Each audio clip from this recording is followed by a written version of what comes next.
क्या सड़कों पर कलावा देखकर हिंदुओं को पीटा जाएगा? क्या बीच सड़क पर कट्टरपंथी बवाल करेंगे? अब ये दो तस्वीरें देखिए। पहली तस्वीर कानपुर की है, जहां हिंदुओं के हाथ में कलावा देखकर पीटा गया। वहीं दूसरी तस्वीर अलीगढ़ से सामने आई है, जहां कट्टरपंथियों ने बीच सड़क जमकर उत्पात मचाया। सबसे पहले बात कानपुर के किदवई नगर की। विश्वास गार्डन के पास राहुल और आकाश अपनी स्कूटी मोड़ रहे थे, तभी कार से हल्की टक्कर हुई। कार सवार शमशाद, नौशाद, सरताज और एक महिला आग बबूला हो गए। आरोप है कि राहुल के हाथों में कलावा देखते ही हमलावरों का खून खौल उठा। उन्होंने लात, घूसों, ईंट पत्थरों और डंडों से हमला कर दिया। कि कार के आगे गए तो उन्होंने रोका, आवाज थी, कह रहे कि तुम लोग को इंडिकेटर नहीं दिखता है क्या? हमने कहा भैया इंडिकेटर देते हैं तो आप क्या, इसका मतलब कि बिल्कुल सामने नहीं देखेंगे कोई आ रहा है तो आपने बिल्कुल गाड़ी चढ़ा देंगे? कह रहा तू मर थोड़ी ना गया। फिर उसके बाद उन्होंने गाली गलौज शुरू कर दी। तो हमारा दोस्त उतरा, फिर मैं भी उतरा, तो उसने बस सीधे आके उन्होंने मारना शुरू कर दिया। तो राहुल के आंख और नाक से खून बहने लगा। पुलिस ने शमशाद, नौशाद, सरताज और एक अज्ञात महिला के खिलाफ मुकदमा दर्ज कर लिया है। अलीगढ़ में भी कुछ ऐसी ही घटना सामने आई। अकराबाद में बीती रात दो पक्षों में किसी बात को लेकर कहासुनी हुई, जिसने पल भर में हिंसक रूप ले लिया। वायरल वीडियो में साफ देखा जा सकता है कि कैसे बेखौफ होकर लाठी डंडे बाजे जा रहे हैं। स्थानीय लोगों ने फायरिंग का भी आरोप लगाया है, जिससे बाजार में भगदड़ मच गई। पुलिस ने तुरंत एक्शन लेते हुए स्थिति को संभाला, वरना ये चिंगारी पूरे जिले में फैल सकती थी। लगातार उत्तर प्रदेश में बढ़ रहे अपराधों पे जिस तरह से योगी सरकार नहीं कस पा रही है शिकंजा अपना।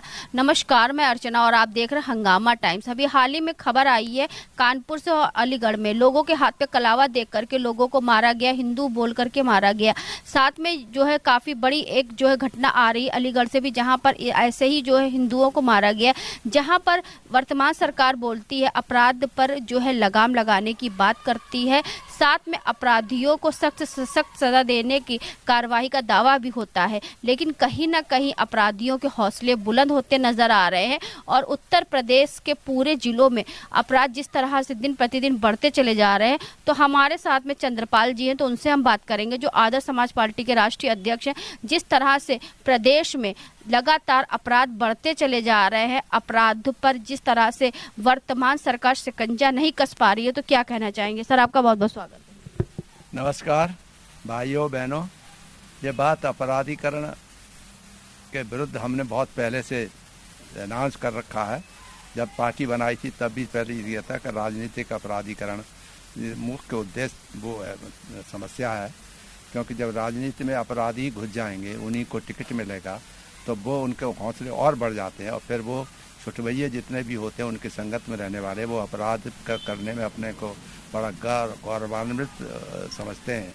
इसलिए हमने कहा था कि राजनीतिक अपराधीकरण बंद हो, भ्रष्टाचार बंद हो, एंड साथ ही साथ जितने भी अपराधीकरण के कारण है वो है हिंदू मुस्लिम एकता की बात है। जो एकता न होने पे आपसे मतभेद के झगड़े होते रहते हैं, छोटी छोटी बातों को लेकर अपराध हो जाता है।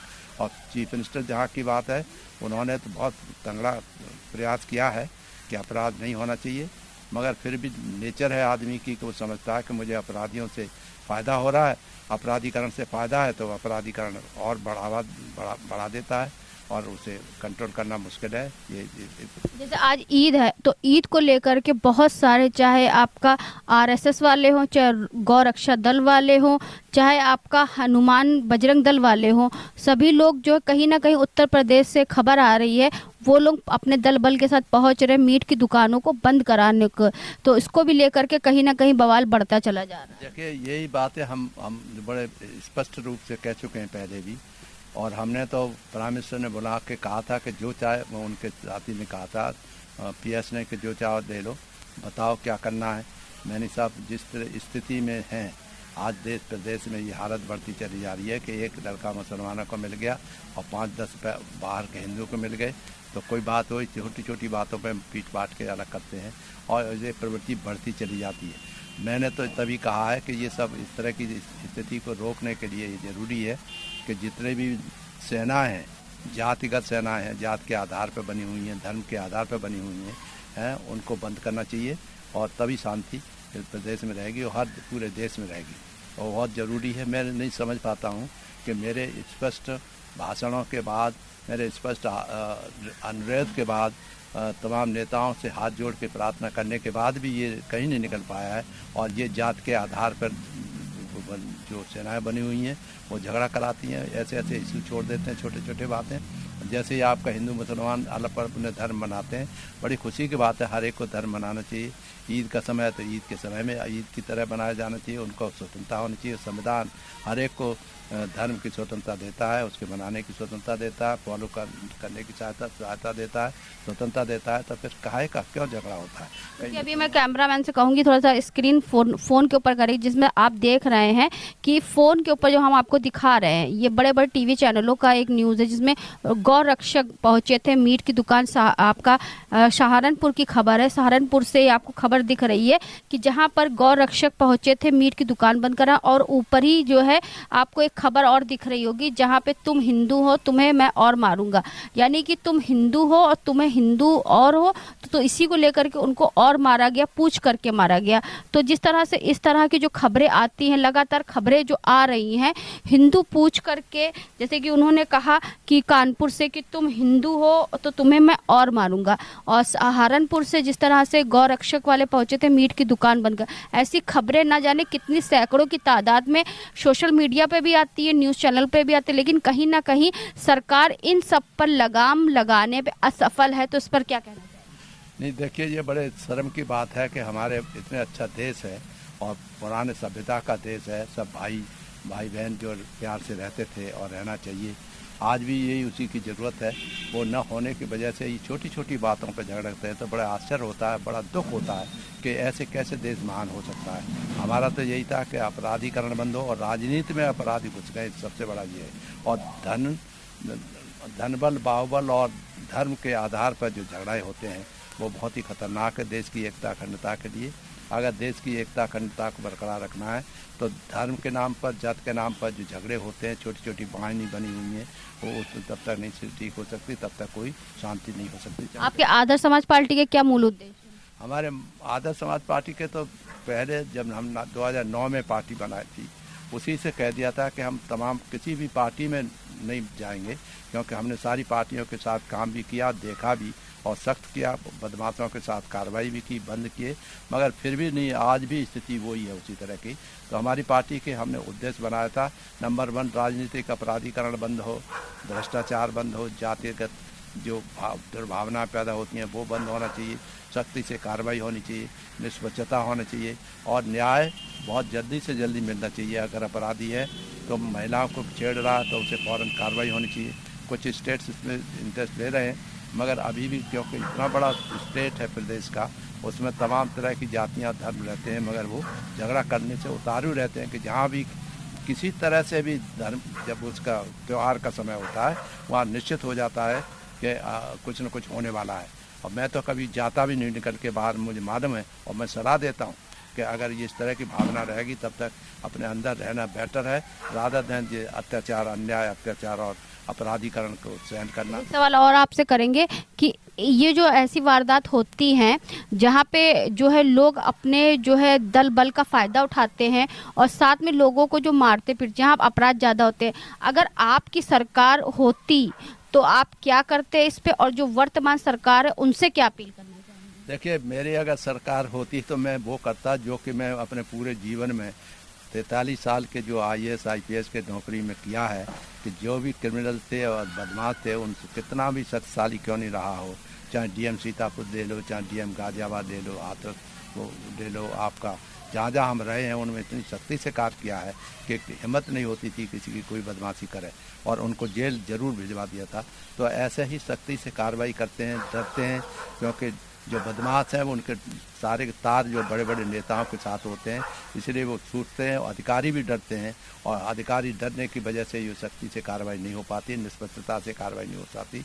हमें भी महसूस होता है जैसे गोली चला दी और गोली उसके पैर में लग गई, तो जितने भी गोलियाँ ऐसे पैर में लगती हैं तो सुप्रीम कोर्ट, हाई कोर्ट भी इंटरफियर कर रहेगी कि ये क्या हो रहा है, क्यों हो रहा है, कि टांग में लग रही है, हर एक के, हर अपराधी के टांग में लगाई लगती है। तो ये भी एक आर्टिफिशियल टाइप की चीज़ दिखाई देती है। जनता के सामने निष्पक्षता भी दिखाई दे और धर्म और जात के नाम पर और धर्म के स्पेशली जो आपसी में झगड़े होते हैं छोटी छोटी बातों पे, वो उस पर सख्त कार्रवाई होनी चाहिए। और पहले से ही एंटिसिपेशन लगा करके जो इंटेलिजेंस है उसको सही करेक्ट करके उनके अनुसार भी विपक्ष आप जो भी पक्ष है पार्टियों में आपसे में होता है उन पर कार्रवाई होनी चाहिए। और हम एक बार फिर से प्राइम मिनिस्टर से अपने माननीय मुख्यमंत्री से यह अनुरोध करना चाहेंगे कि जो जात के आधार पर टोलियाँ बनी हैं, जात के आधार पर और धर्म के आधार पर जो ग्रुप्स बने हुए हैं और वो उनके नाम से बड़े अपने को गौरवान्वित समझते हैं, ऐसे सबको फ़ौरन बंद कर देना चाहिए। अगर वो शांत तभी अगर ये कर दिया जाए कि धर्म के नाम पर, जात के नाम पर जो सेनाएं बनी हुई हैं, टोलियाँ बनी हुई हैं, ग्रुप्स बने हुए हैं, उन सबको बैन कर दिया जाए तो मैं समझता हूँ शांति हो पाएगी, अन्यथा ये शांति नहीं होगी और ये हमेशा बंटवारा की तरफ जाएंगे। और अगर बंटवारे की तरफ सामाजिक आर्थिक विषमताएं रहेंगी और ज़्यादा दिन तक ये सामाजिक आर्थिक विषमताएं बनती रहें तो और ज़्यादा बढ़ता चला जाएगा, महंगाई बढ़ेगी, बेरोजगारी बढ़ेगी तो ज़्यादा असंतोष होगा, ज़्यादा झगड़े होने की संभावना होगी, छोटी छोटी बातों पर झगड़ा होगा। ये मेरा स्पष्ट मत है कि राजनीतिक अपराधीकरण बंद हो, भ्रष्टाचार बंद हो और सांप्रदायिकता बंद हो, आपसे में मतभेद नहीं हो, मानव एक समान का भाव प्रचार हो, सर्वधर्म सद्भाव सर्वजात संभाव होना चाहिए। और जात जब तक ख़त्म नहीं होगी तब तक मैं समझता हूँ इस देश में कोई शांति नहीं हो सकती। जात के नाम पे ही सब कुछ है, जाति और धर्म, और धर्म भी साथ में रखा हुआ है, क्योंकि जबकि धर्म को जात इससे इलेक्शन से क्या मतलब है। आप मगर धर्म के नाम पे ही रैलियाँ निकलेंगी, धर्म के नाम पे ही होंगी, हर बार होता है कि सख्ती कार्रवाई की जाएगी, अनाउंसमेंट होते हैं इलेक्शन से पहले। तो ये इलेक्शन जो है होता तो शांति के लिए है, विकास हो देश का, गरीबों के फ़ायदा हो, मगर उल्टा हो जाता है तो उससे बड़ा दुख होता है कि इससे क्या फ़ायदा हुआ। और हमने तो अपने कितने आप अनुमान लगाओ कि सब मिला कर के 43 साल तक एडमिनिस्ट्रेशन का अनुभव है। हमें कोई चैलेंज करके देख ले कि हम चाहते हैं कि शांतिपूर्वक ढंग से, हम अकेले 20-20 हज़ार की भीड़ में गए थे जब इंदिरा गांधी जी का डेथ हुई थी, गाजियाबाद में हम कलेक्टर थे, तो एक को भी नहीं मरने दिया था, जबकि दिल्ली में मर्डर्स हो रहे थे, क्योंकि निष्पक्षता थी दिमाग में, हर एक के साथ एक से व्यवहार करते रहते थे, जो आया रात में भी हो गए तो उससे मिल लेते थे। तो वो जो एक्सेसिबिलिटी है और ईमानदारी है, सबके साथ समान व्यवहार है, न्याय है, न्याय प्रियता है, उससे जो है फिर जो हिम्मत नहीं होती बदमाशों की, और बदमाश उससे निरंकुश नहीं हो पाते और जैसा चाहे वैसा नहीं कर सकते। मेरा अनुमान है और अनुरोध है सरकार से कि इसमें और सख्ती करें, अच्छे ऑफिसर से आपके प्रदेश में वो सबको निष्पक्षता से काम करने के लिए आप अलाउ करिए। फिर आप देखिए कि कोई भी, चाहे वो हिंदू हो चाहे मुसलमान हो, सब भाई इस तरह की बातें कोई करे तो उसके खिलाफ ज़रूर ही एग्जाम्पलरी दंड मिलना चाहिए, जिससे कि वो लोगों को, दिल से सुनने वाले लोग, देखने वाले लोग ये समझें कि हाँ हमारा प्रशासन बड़ा सख्त है, निष्पक्ष है और ईमानदारी के साथ जातियों में और धर्म के आधार पर लोगों को नहीं बांटने देता और सही रूप से कार्रवाई करता है, तो शांति होगी। ये मेरा अनुमान है, मुझे विश्वास है कि इस पर हमारी सरकार चलेगी और अच्छे से अच्छा शांतिपूर्वक ढंग से सारे त्यौहार वगैरह को फंक्शन होते हैं उनको कार्रवाई हम करनी है। Thank you. ये थे हमारे साथ में आदर्श समाज पार्टी के राष्ट्रीय अध्यक्ष चंद्रपाल जी, जिनसे हमने बात करा जिस तरह से लगातार प्रदेश में जो है अपराधीकरण बढ़ता चला जा रहा है। कोई ना कोई जब फेस्टिवल आता है तो कहीं ना कहीं ऐसी दुर्घटनाएं सामने, चाहे 4 मार्च में जब होली था तो तरुण कुमार हत्याकांड सामने आया, जिस दिन जो है उसको मौत के घाट उतार दिया गया। वहीं पे आपको कानपुर और अलीगढ़ से जुड़ी हुई खबरें मिली, जहां पर उन्हें कहा गया तुम हिंदू हो तो तुम्हें मैं और मारूंगा। इस तरह के जब फेस्टिवल जब आता है, चाहे होली आए, चाहे दीपावली आए, चाहे आपका ईद आए, तो इस तरह के जब अपराध बढ़ते चले जाते हैं तो कहीं ना कहीं फेस्टिवल जो हमारा उत्सव है, फेस्टिवल खुशियों का त्यौहार है, कहीं ना कहीं वो मातम में बदल जाता है। क्योंकि तरुण कुमार जो हत्याकांड है दिल्ली के उत्तम नगर का जो हत्याकांड है, अब लेकर तरुण हत्याकांड उत्तम नगर वाले को हमने आपको दिखाया, जिस तरह तरह से जो है आपका दिल्ली में जब होली के दिन पे उसके घर में एक मातम सा छा गया था और तरुण को होली के दिन ही मौत के घाट उतारा गया, वैसे ही जो है इस तरह की खबरें आ रही हैं, जहां अलीगढ़ हो, चाहे कानपुर हो, चाहे लखनऊ हो, चाहे सहारनपुर हो, चाहे यहाँ से खबर आ रही है कि कहीं ना कहीं हिंदू हो तुम तो तुम्हें मैं और मारूंगा, इस तरह की खबरें आ रही हैं। जब कभी फेस्टिवल आता है तो उस पे जो है हमें सभी लोगों को मिलजुल करके रहना चाहिए। और कहीं ना कहीं उत्तर प्रदेश सरकार से चंद्रपाल जी ने अपील करी कि जो है अपराधियों पर शिकंजा कसा जाए और अपराधियों के लिए सख्त सख्त कार्रवाई हो, क्योंकि उनके अंदर एक डर पैदा हो। जब डर पैदा होगा तभी अपराधी जो है अपराध करने से 100 बार सोचेगा। अगर अपराधियों के ऊपर कोई सख्त कानून नहीं बनेगा या सख्त कार्रवाई नहीं होगी तो ऐसे ही अपराध दिन प्रतिदिन बढ़ते रहेंगे, चाहे लखनऊ हो, चाहे दिल्ली हो, चाहे अलीगढ़ हो, चाहे कानपुर हो, चाहे सहारनपुर हो, चाहे शाहजहांपुर हो, सभी जिलों से कोई ना कोई खबर आपको लोगों को आए दिन सुनाई देती ही होगी। तो ऐसे ही हम बात करते रहेंगे चंद्रपाल जी से कि उनकी आदर्श समाज पार्टी किस विचारधाराओं को लेकर चल रही है और वो वर्तमान सरकार से क्या चाह रहे हैं, किस तरह से जो है राजनीति का रूप बदले और एक भारत अनेक अनेकता में जो एकता है उसका प्रतीक बने। तो इसी के साथ मैं अर्चना आपसे जानना चाहूंगी। धन्यवाद, बने रहिएगा हंगामा टाइम न्यूज चैनल के साथ। हंगामा टाइम्स की तमाम खबरों को देखने के लिए हंगामा टाइम्स को सब्सक्राइब कर लीजिए और बेल आइकन दबा लीजिए। अगर आपको ये वीडियो अच्छा लगा हो तो लाइक बटन प्रेस कर अपनी प्रतिक्रिया हमारे कमेंट बॉक्स में देना मत भूलें।